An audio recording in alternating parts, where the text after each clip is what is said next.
se întrece de ceval, călar și însângerat, neînfrânt de-al cotropii rival, un trăsnedur nefulgerat.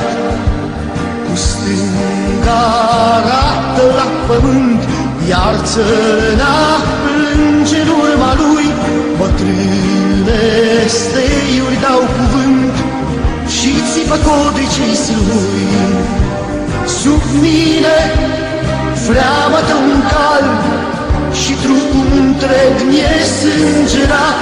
În mine strigă de cebal un trăsnedur nefulgerat. Sub mine freamătă un cal și trupul întreg mi-e sângerat. În mine strigă de cebal un trăsnedur nefulgerat. Pământul acesta bun frumos al nostru e să nu-l lăsăm. Priviți la el, priviți în jos, veniți cu mine să luptăm.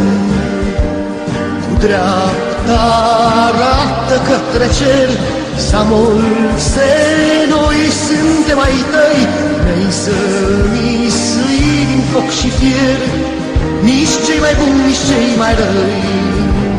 Sub mine freamătă un cal și trupul întreg mi-e sângerat.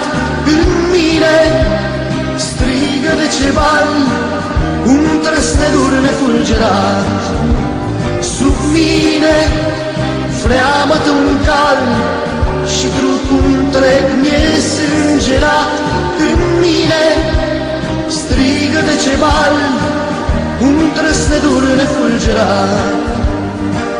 Ne-ai învățat să stăm drept, cu fața în soare să privim, un semn aștept, atât aștept, ca să luptăm, ca să murim.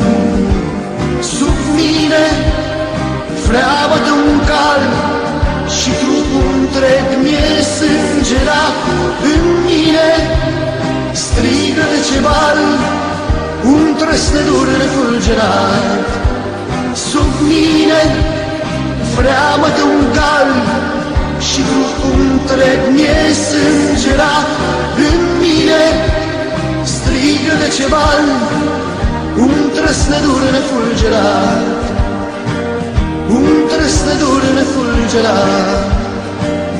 Un trăsnedur nefulgerat.